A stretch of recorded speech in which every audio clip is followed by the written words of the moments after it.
سب سے پہلے وہ بیٹا جو بڑا تھا یہودا، یوسف کو اٹھایا، کندھے پر بٹھایا اور اس کو خوب چوما۔ حضرت یعقوب علیہ السلام دیکھ رہے ہیں، چلو بیٹے لے جاؤ۔ تھوڑی 2 قدم وہ لے گیا، پھر دوسرے نے کہا مجھے دو، تیسرے نے کہا مجھے دو، چوتھے نے کہا مجھے دو۔ جب تک حضرت یوسف یعقوب علیہ السلام دیکھتے رہے، وہ ایک بھائی دوسرے سے لے کر اپنے کندھے پر، وہ دوسرے پر اپنے کندھے پر کچھ گئے۔ جب یعقوب علیہ السلام کی نظر سے اوجھل ہو گئے، سنو پھر اور بات سنو، پیغمبر کی نظر سے اوجھل ہو گئے۔ ماننا پڑے گا کہ ہر جگہ پر پیغمبر نہیں، ہر جگہ پر وہ ہے جس نے ہر ایک کو بنایا ہے۔ بات سمجھو، اپنے روزے کو قیمتی بناؤ۔ اوجھل ہوئے، یوسف علیہ السلام کو پھینکا زمین پر اور کہنے لگا چل، پیدل چل۔ کچھ دیر یہ شہزادہ چلا نا، پاؤں پر زخم آئے، کہنے لگا بڑے بھائی کو، بھائی تو نے کیا وعدے کیے ابا کے ساتھ، مجھے اٹھاؤ نا۔ اس نے اٹھاؤ نہ اٹھاؤ، تو کہتا ہے میرے سامنے 11 ستارے سجدہ کر رہے ہیں، بلاؤ ستاروں کو۔ پھر دوسرے بھائی کو کہا، اس سے سہارا لیا، اس نے یہی جواب دیا اور مار رہے ہیں، کہتے چل پیدل چل۔ یوسف رو رہا ہے آنسوں سے، اللہ آنکھوں سے آنسو گر رہے ہیں موتی بن کر، لیکن کوئی نہیں فریاد سننے والا یوسف کی۔ اگر پیغمبر کسی کی پکار سن سکتا ہوتا، زندہ پیغمبر، تو یوسف کی پکار باپ سن سکتا ہوتا یا نہیں؟ وہ گھر میں بیٹھا ہے، چلے آئے، بڑا ظلم کیا یوسف پر۔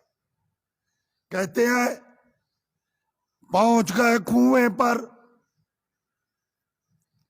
اب بھائیوں نے مشورہ کیا کہ اس کو باندھو، ہاتھ باندھو، پاؤں باندھو، تاکہ اس کو کنویں میں ڈالا جائے۔ جب وہ باندھنے لگے، یوسف علیہ السلام بولے، او میرے بھائیو، مجھے بتاؤ تا صحیح میری کون سی غلطی ہے، میری غلطی مجھے بتاؤ۔ بھائیوں نے کہا اور چھوڑو، تو کہتا ہے میرے سامنے 11 ستارے سجدہ کر رہے ہیں، بلا ان کو۔ جب مانا گیا، ایک بھائی کو کہا کہ بھائی کیوں مجھے پھینکتے ہو کنویں میں؟ اس نے دھتکار دیا، رد کیا، دوسرا، تیسرا، چوتھا، حتیٰ کہ 10 بھائی اب خاموش ہو گئے۔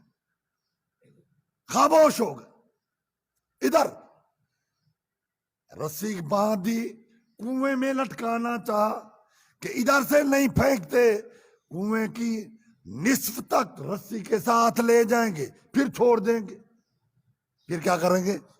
یہ بھی بڑے بھائی نے مشورہ دیا۔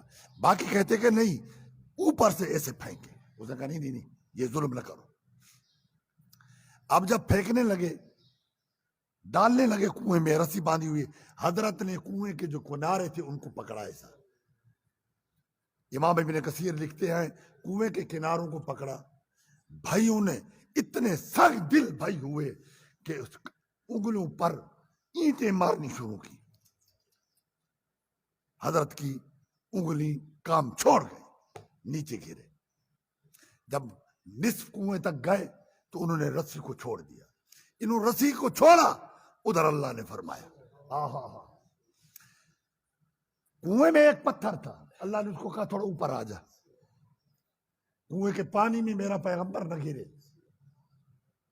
ادھر جبریل امین کو کہا جاؤ، میرا مہمان آ رہا ہے، ایسا نہ ہو زخمی ہو جائے۔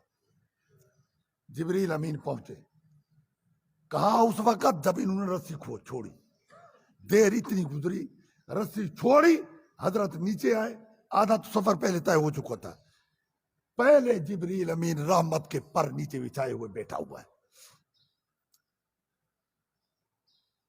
ہاں پہنچے، گرے، حضرت جبریل امین نے رحمت کے پروں پر اس کو اٹھا لیا۔ ادھر اللہ کا پیغام سنانے کے لیے پریشان نہ ہو.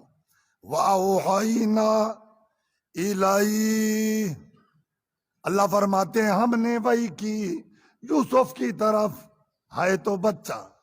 میں نے پہلے عرض کیا پیغمبر کا بچپن ہو، پیغمبر کا زمانہ طفلی ہو، پیغمبر کی ذہن اور شعور ویسا ہوتا ہے جیسے جوانی میں.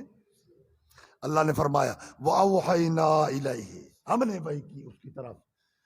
پریشان نہیں ہونا، تیرے اوپر ادھر کوئی تکلیف نہیں آئے گی. ایک زمانہ آئے گا، ایک زمانہ آئے گا اور یوسف تو تخت پر ہوگا. یہ تیرے بھائی جنہوں نے ظلم کیا تیرے سامنے آئیں گے. لَتُنَبِّئَنَّهُمْ بِأَمْرِهِمْ هَذَا، ان کو اس کم کی تو خبر دے گا. وَهُمْ لَا يَشْعُرُونَ، اور ان کو پتا ایک زمانہ آئے گا. اللہ فرماتے ہیں انقلاب آتے رہتے ہیں، کبھی پریشانی، کبھی خوشی، کبھی مشکل، کبھی آسانی زندگی میں آتی ہے. اللہ نے رمضان عطا فرمایا ہے، یہ آسانی کی گھڑیاں ہیں، یہ بخشوانے کی گھڑیاں ہیں. بھائیو ان کو قیمتی سمجھتے ہوئے ضائع نہیں رکھ کرنا. وآخر دعوانا ان الحمدللہ.